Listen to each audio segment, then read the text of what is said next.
Bienvenidos, estimados hermanos y amigos en Jesucristo. Qué alegría es volver a transmitir un nuevo tema de reflexión sobre lo que es la apologética católica, tema sobre la defensa de la fe. Hoy vamos a reflexionar un tema muy importante, ¿verdad? Lo que es la cruz. El símbolo de la cruz siempre es un tema muy trascendental en la iglesia. Vamos a poner esta crucita por aquí para que veamos y le tomemos muy en cuenta, ¿verdad? Porque este es un signo o un símbolo que la iglesia siempre lo va a tener como punto de referencia para lo que es la fe cristiana católica. Para nosotros, como lo dijera el apóstol Pablo, es señal de bendición, señal también de salvación. Son palabras muy comprometedoras, pero que para nosotros, los católicos, es un tema precioso. Podríamos decir, la Iglesia Católica, a través de la tradición, en la historia, muchos podrán decir, ¿por qué solo los católicos utilizan ese símbolo de la cruz?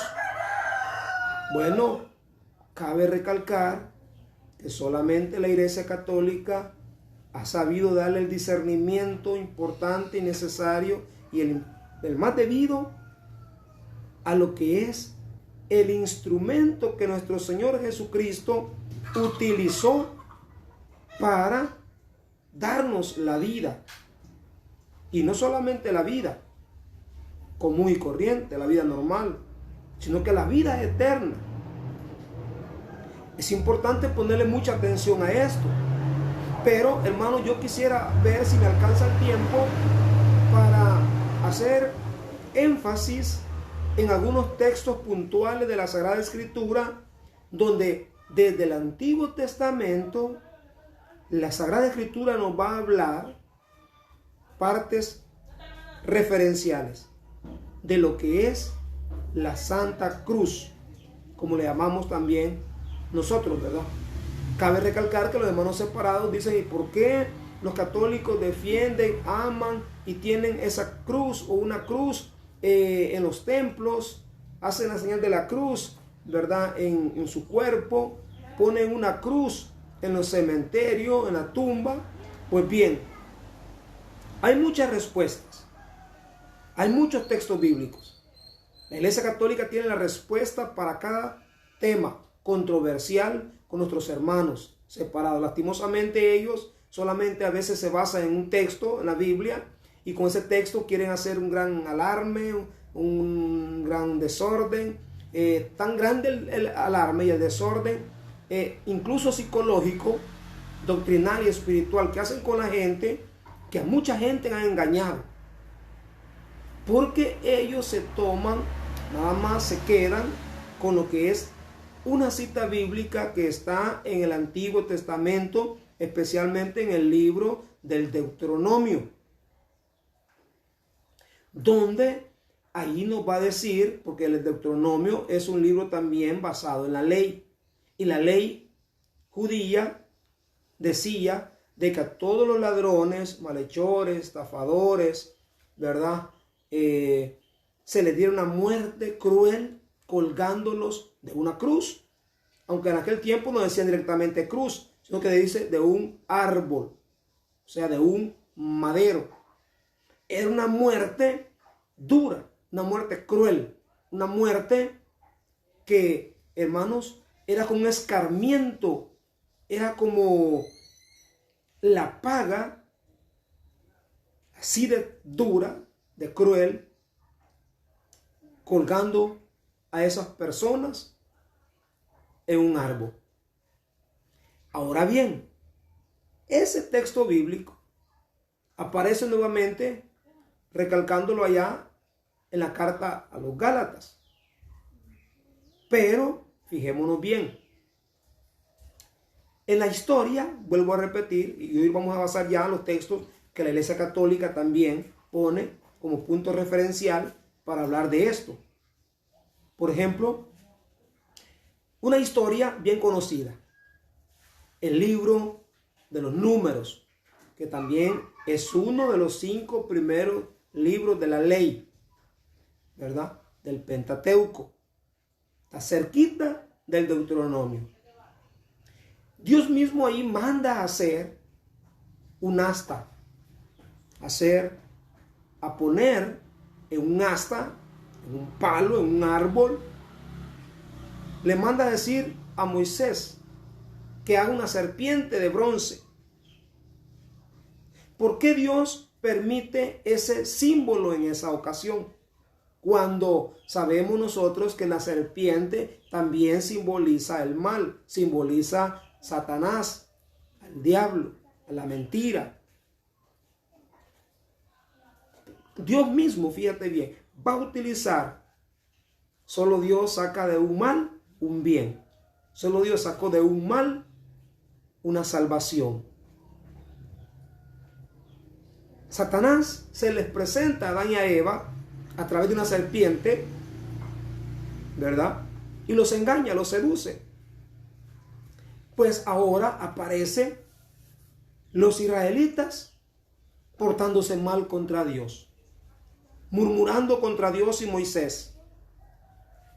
Puedes leer tú en tu Biblia el libro de los Números, capítulo 21, en el versos.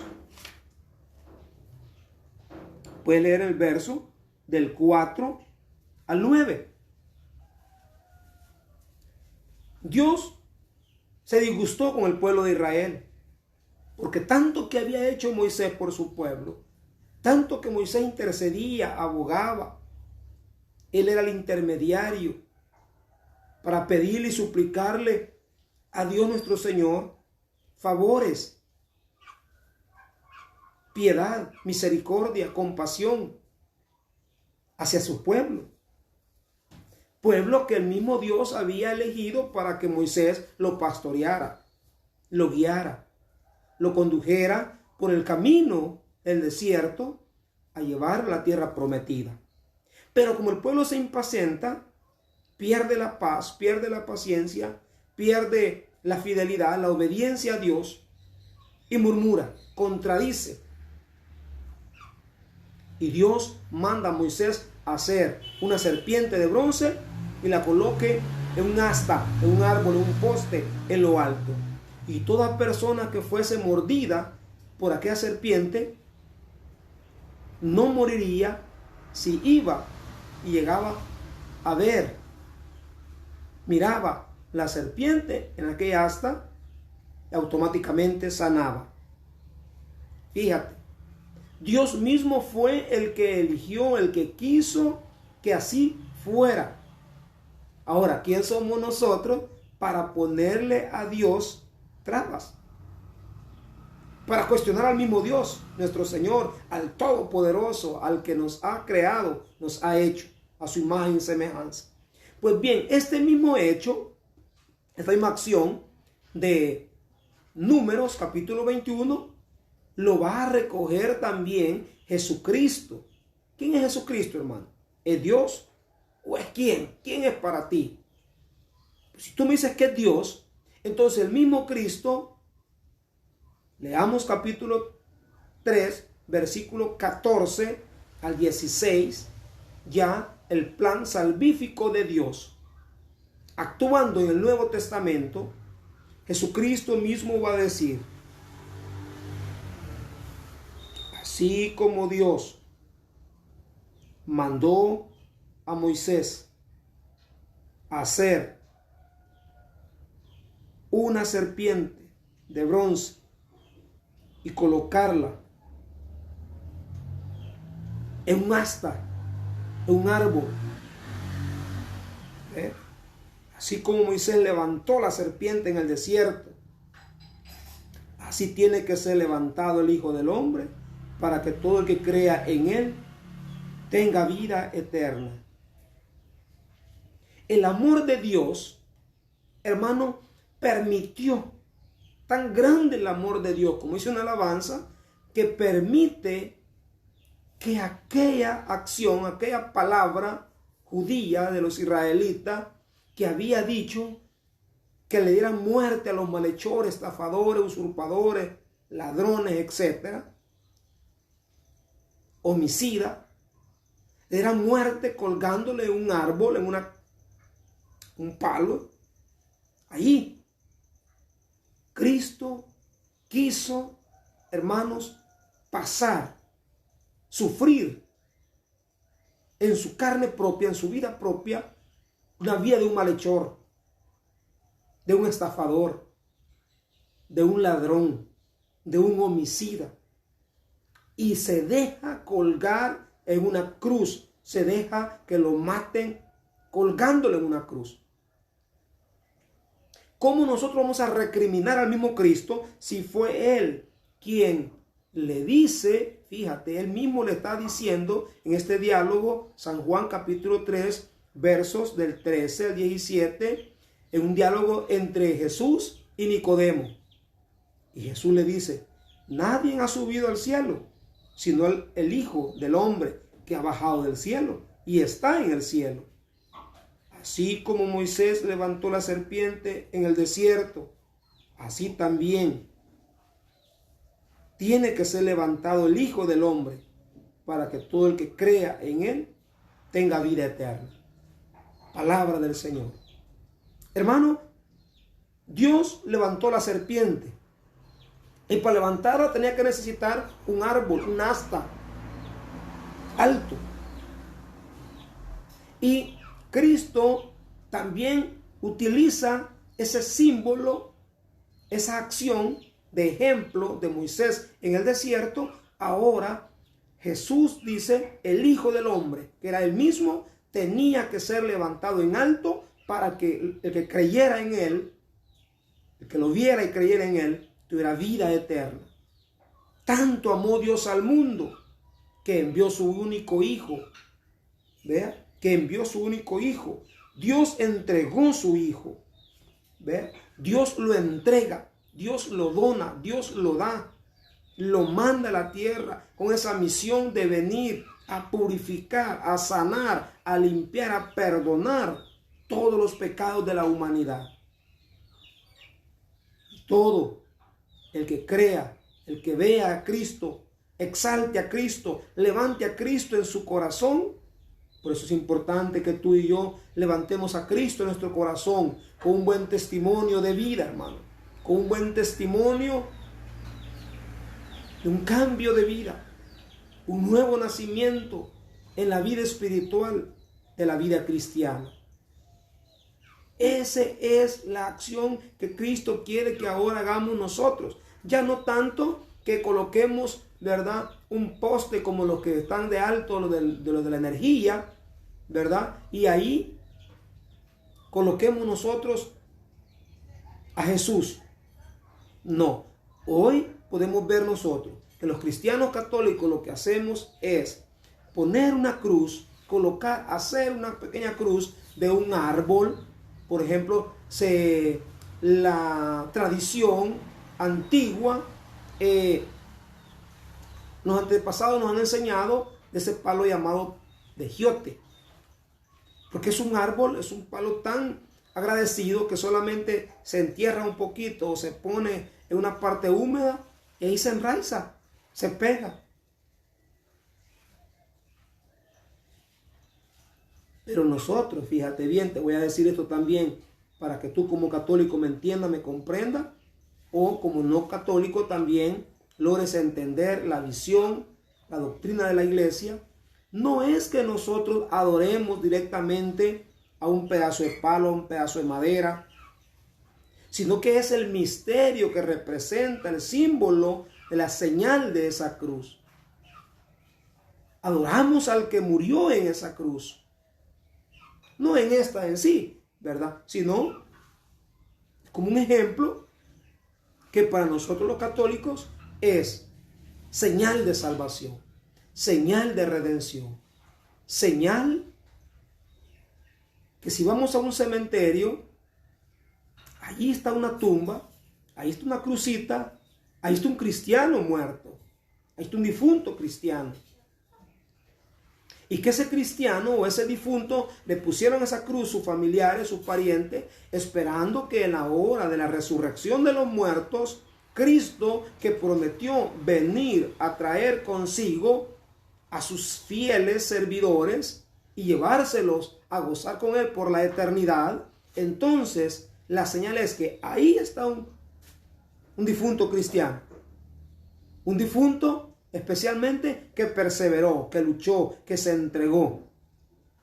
Y si vamos a un templo, vemos la señal de la cruz en la entrada, a veces en la cúpula, a veces ¿verdad? En las fachadas de los templos o especialmente en los altares, porque simboliza primeramente que ese templo cristiano es católico,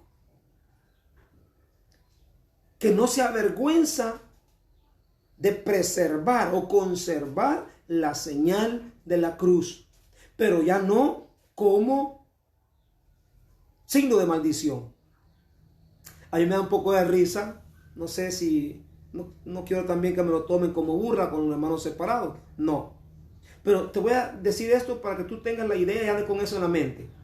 Pasa enfrente de un templo evangélico y obsérvalo bien, el eslogan, el logotipo o el nombre. Y te vas a dar cuenta que curiosamente, cerquita, muy cerca o a la par de donde tiene el nombre, como se le han puesto a esa denominación, a esa secta, a un ladito, en una esquinita, aunque sea chiquitita, le han hecho una pequeña crucita. Lastimosamente, pues se las hacen, pero a ver con qué objetivo, con qué sentido. Pero que ellos sabemos que son enemigos de la cruz de Cristo. Enemigos de nosotros como católicos también, porque nosotros conservamos, ¿verdad? Esta pequeña imagen. Yo sé que esta imagen a mí no me va a salvar, ¿verdad? Católico soy, como dice la alabanza, y lo creo, lo acepto, pero que yo me caracterizo, me identifico ante la sociedad, que soy un cristiano católico, sin vergüenza, sin miedo a que me critiquen, a que me insulten, a que me juzguen, a que me señalen. Y a toda honra, como decimos los católicos, ¿verdad? Porque nosotros sí amamos a Cristo. Así como tú dices amar a Cristo glorioso en el reino, en el cielo, Cristo te recuerdo que para llegar allá tuvo que pasar el camino de la cruz, el Vía Crucis, como le llamamos, ¿verdad? Cargar él con su propia cruz en hombro, sabiendo que en esa misma cruz que él cargaba, lo iban a matar. Pero ¿por qué lo hizo, hermano? En eso meditemos, en eso reflexionemos. Fue por amor, como dice la alabanza, ¿verdad? Por amor es que llevó la cruz hasta el Calvario. Y ese amor de Cristo, nosotros hoy tenemos que reflejarlo a Él, que no nos avergonzamos. Yo te vuelvo a dar otra idea. Hay una alabanza que creo que es de los hermanos separados, pero ellos la cantan con qué alegría y con qué gozo y no la interpretan como se oye. Ellos dicen que les gusta interpretar las cosas literalmente. Literalmente quiere decir, así como está escrito, así lo creen ellos y así debe de ser. Pues bien, dice una alabancita que cantan ellos, ¿verdad? En la cruz, yo primero vi la luz. ¿Ve? ¿Dónde vieron la luz ellos, según ellos? En la cruz. ¿Y por qué no entienden? ¿Y por qué no comprenden? ¿Y por qué no aceptan que ciertamente fue algo permitido por Dios? Que en el Antiguo Testamento la ley así lo mandaba, que le dieran muerte a los malhechores, colgándolo de un árbol, matándolo de un árbol. Pero que en el Nuevo Testamento Cristo mismo lo va a decir más adelante. Él cargó con nuestras culpas. Él cargó con nuestros pecados. Él se hizo maldito para hacernos benditos, hermanos. Cuando dice así San Pablo, quiere decir que se hizo maldito por esa palabra de maldición en ese libro del Deuteronomio que les menciono, pero que él le quita lo de maldición por salvación, por bendición. Hermanos, te quiero invitar también a que vayas a la Sagrada Escritura y busques en el libro de los Corintios, en la carta a los Corintios, primera carta a los Corintios. El tiempo se me fue, hermano, pero lo vamos a reflexionar aunque sea esta. Capítulo 1, versículos del 17 y 18. Escucha lo que dice. Y el pequeño tema que presenta la Sagrada Escritura es la locura de la cruz. Pon atención, por favor. De todas maneras, no me envió Cristo a bautizar, sino a proclamar el Evangelio. Y no con discursos bonitos, sofisticados, no sea que borremos la cruz del Mesías. Atención a esto. No sea que borremos la cruz del Mesías. Bien es cierto que el lenguaje de la cruz, escucha, el lenguaje de la cruz resulta una locura para los que se pierden. Para los que somos salvados, para nosotros es poder de Dios. Ya lo dice la Escritura. Destruiré la sabiduría de los sabios y haré fracasar la pericia de los instruidos. Sabios, entendidos, teóricos en este mundo, ¿cómo quedan puestos? Y la sabiduría de este mundo, Dios la dejó como loca, pues el mundo con su sabiduría no reconoció a Dios cuando ponía por obra su sabiduría. Entonces, a Dios le pareció bien salvar a los creyentes con esta locura que predicamos. Palabra de Dios. ¿Cuál es la locura? ¿Cuál es la palabra llamada locura para los hermanos separados? La cruz. El símbolo, la señal de la cruz, ellos no la aceptan, ni la van a aceptar. Porque el espíritu de rivalidad, el espíritu de desobediencia, el espíritu de rebeldía, un espíritu de Satanás está en sus corazones. Y ese espíritu no los hace que ellos vean y entiendan lo que la misma Biblia como Sagrada Escritura nos lo está diciendo ahora. Primera carta a los Corintios, capítulo 1, versículo 17 en adelante. La locura de la cruz. Para ellos es una locura el lenguaje. Hablar de la cruz es una locura. Señal de maldición. Señal de muerte. Claro, señal de muerte. Pero también es señal de salvación, de redención. Para los que se salvan, dice, vea, verso 18. Bien es cierto que el lenguaje de la cruz resulta una locura para los que se pierden. Pero para los que se salvan, para nosotros es poder de Dios.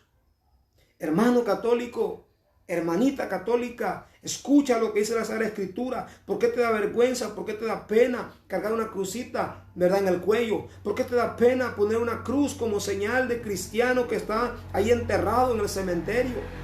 ¿Por qué te da pena poner una cruz en el día de la exaltación de la cruz? Por ejemplo, en algunos lugares se celebra esta como una pequeña fiesta, ¿verdad?, de la señal de la cruz, el 3 de mayo.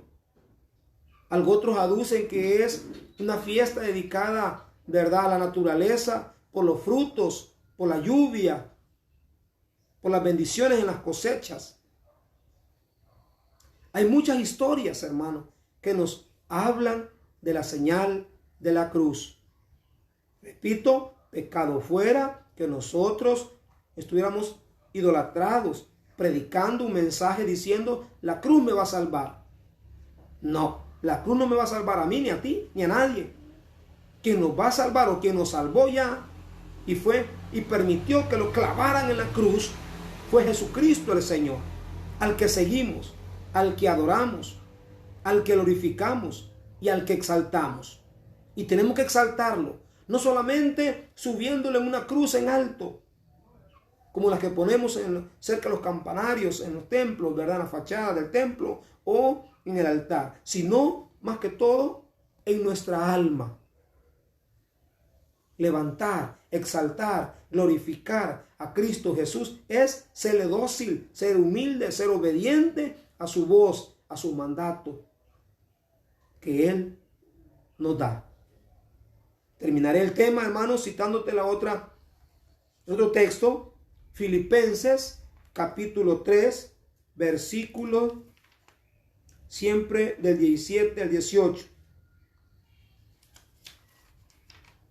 Vamos a ver qué nos dice Filipenses 3. Voy a leer rápidamente. Oiga lo que dice San Pablo acá. Sean imitadores míos, hermanos, y fíjense en lo que siguen nuestro ejemplo. Hay que observar quienes siguen el ejemplo de Cristo. Y en este caso es Pablo. Sigamos el ejemplo entonces que Pablo nos recomienda para ser verdaderos imitadores y seguidores y adoradores en espíritu y en verdad de Jesucristo. Porque muchos viven como enemigos de la cruz de Cristo. Oye, viven como enemigos de la cruz de Cristo. Odiar una cruz, despedazar una cruz, tirar una cruz al suelo, hermano, es como que estemos pegando una bofetada en la cara a Jesucristo. Viven como enemigos de la cruz de Cristo. Se los he dicho a menudo y ahora se lo repito llorando. San Pablo les dice a los filipenses, a los de Filipo, que con lágrimas en los ojos les dice esto. La perdición los espera a los que viven como enemigos de la cruz de Cristo, porque su Dios es el vientre y se glorían de lo que deberían sentir vergüenza. No piensan más que en las cosas de la tierra. Nosotros tenemos nuestra patria celestial que nos espera en el cielo. Y de ahí esperamos al Salvador que tanto anhelamos. Cristo Jesús el Señor. Pues Él cambiará nuestro cuerpo miserable usando esa fuerza con la que puede someter así el universo y lo hará semejante a su propio cuerpo, del que irradia su gloria. Hermanos, allá está la patria celestial para los que seguimos el ejemplo de Pablo, porque Pablo se lo reveló Jesucristo el Señor. En este caso no es pecado ser, ¿verdad?, tener que imitar a una persona, a un hombre. Claro que una persona buena que predica el bien, que nos lleve a Cristo, hermano, no es pecado, no es malo dejarse guiar, acompañar o seguir el ejemplo, en este caso el apóstol Pablo. Repito para terminar. Porque muchos viven como enemigos de la cruz de Cristo. Se los he dicho a menudo y ahora se lo repito llorando. La perdición los espera. Su Dios es el vientre y se glorían de lo que deberían sentir vergüenza. No piensan más que en las cosas de la tierra. ¿A quién creen que se refiere Jesucristo en esta ocasión a través del apóstol Pablo? En mi forma de ver, no sé, tú piensa, medita y di. ¿Quiénes son los que le enseñan esta ideología falsa a tantos hermanos separados? Los pastores. Ese texto fuerte y duro del apóstol Pablo, donde le dice que le debería dar vergüenza porque su Dios no es el del cielo. Su Dios no es Jesucristo que está sentado a la derecha del Padre. Es la tierra. ¿Qué significa eso? Que los pastores tienen que tener a la gente engañada, embobada, para que ellos tengan siempre su vientre llenito, su cuerpo repletito, gorditos, chupando, absorbiendo con sus mentiras el alimento diario. Y muchos se han hecho ricos por el evangelio, por engañar a personas inocentes, por no predicar la verdad, por no predicarla auténticamente como está escrito en la Sagrada Escritura. Hermanos, en Jesucristo el Señor. Es un tema muy controversial, por eso se llama apologética. Pero como a mí me interesa que tú como católico estés bien informado y bien formado con nuestra doctrina, que es sólida, bíblica. Aquí está, Sagrada Escritura, la Biblia católica. No te dejes engañar. Yo no te predico de otro libro, no te predico de un silabario, diccionario, periódico. No, la Sagrada Escritura. Hermanos, compartan este video, porque este video puede llegar a más personas que están quizás con la mente indecisa, con la fe un poco indecisa. A través de ti, de estos medios, podemos llegar a más lejos. Que el Señor les bendiga a cada uno de ustedes. Hasta la próxima.